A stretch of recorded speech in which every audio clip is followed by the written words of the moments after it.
আপনি কি কখনো এক মুহূর্ত থেমে ভেবে দেখেছেন আপনার জীবনটা আসলে কার নিয়ন্ত্রণ?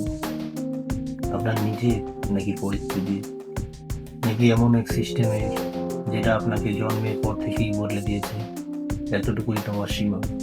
সত্যটা কঠিন, কিন্তু শুনতেই হবে। আপনাকে কখনো শেখানো হয়নি কিভাবে সত্যিকারের সফল হতে হয়। স্কুলে শেখানো হয়েছে চাকরি করতে, ঘরে শেখানো হয়েছে নিরাপদ থাকতে, কিন্তু কখনো শেখানো হয়নি কিভাবে নিজের ভাগ্য নিজের হাতে নিতে হয়। আর আজ আমি আপনাদের সেই গল্প বলবো, যে গল্পটা শত বছর ধরেই চাপা দিয়ে রাখা হয়েছিল। অধ্যায় 1, ফর্মুলার জন্ম। সময়টা 1908 সাল। আমেরিকার এক শীতল সকাল। এক তরুণ সাংবাদিক, নাম নেপোলিয়ন হিল। সে জানতো না সেই দিনের একটি সাক্ষাৎ তার পুরো জীবনটাই বদলে দেবে। তার সামনে বসেছিলেন এন্ড্রু কার্নেগি। শুধু ধনী মানুষ নন, একজন দূরদর্শী।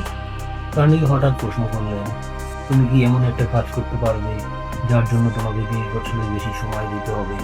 কোনো টাকা পাবে না, কোনো গ্যারান্টি থাকবে না। সাধারণ মানুষ হলে এখানেই না বলে দিত, কিন্তু হিলের চোখে ছিল আগুন। সে বলেছিল হ্যাঁ। কার্নেগি তাকে দিলেন এক অসম্ভব বিষয়, 500-রও বেশি সফল মানুষের জীবন বিশ্লেষণ।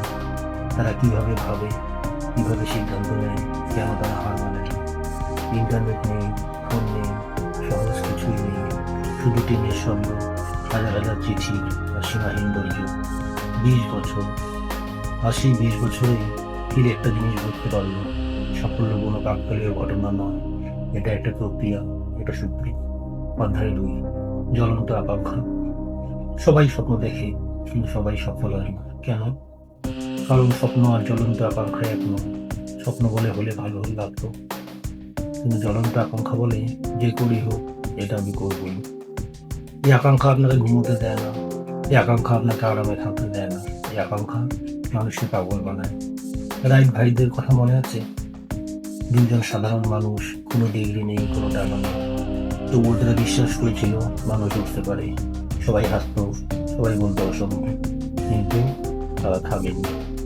বারবার ভেঙেছে, বারবার ধরেছে, কিন্তু আবার দাঁড়িয়েছে। আর একদিন আকাশে উঠেছিল তাদের স্বপ্ন, শুধু 12 সেকেন্ডের জন্য, কিন্তু সেই 12 সেকেন্ড মানব ইতিহাস বদলে দিয়েছিল। অধ্যায় 3, বিশ্বাস। যদি আকাঙ্ক্ষা আগুন হয়, বিশ্বাস হলো সেই ঢাল, যেটা ঝড়েও আগুন নিতে দেয় না। বিশ্বাস মানে অঙ্গ আসে না, বিশ্বাস মানে নিজের উপর অটল ভরসা। যখন কেউ বিশ্বাস করে না, যখন প্রমাণ নেই, তখন সামনে এগিয়ে যাওয়া। থমাস এডিসন 1000বার ব্যর্থ হয়েছিলেন, কিন্তু তিনি বলেননি আমি পারব না।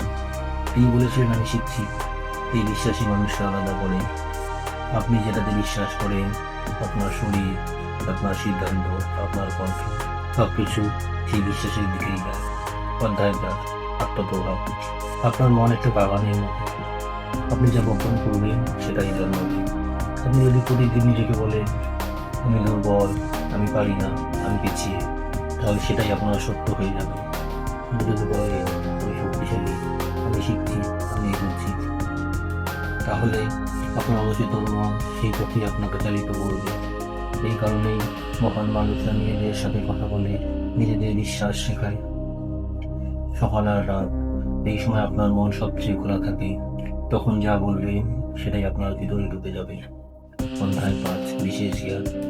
সব জানা মানুষ সফল হয় না, কিন্তু নির্দিষ্ট কিছু জানা মানুষই বিশ্ব বদলায়। সাধারণ জ্ঞান আপনাকে শিক্ষিত করে, কিন্তু বিশেষ জ্ঞান আপনাকে অপরিহার্য করে তোলে। এই পৃথিবী দাম দেয় সমস্যার সমাধানকে। যে যত গভীরভাবে কিছু জানে, সে তত মূল্যবান। এটা ডিগ্রির বিষয় নয়, এটা দক্ষতার বিষয়। শেষ কথা, এই ফর্মুলা কোনো জাদু নয়, এটা কাজ করে শুধু তাদের জন্য যারা প্রতিদিন নিজেকে গড়ে তোলে। আজ নিজেকে জিজ্ঞেস করুন, আমি কি চাই, আমি কি বিশ্বাস করি, আমি প্রতিদিন কি শিখছি। কারণ আপনার জীবন বদলানোর দায়িত্ব কারো নয়, আপনার নিজের। আর যে মানুষ নিজের দায়িত্ব নিজে নেয়, ইতিহাস তাকে মনে রাখে।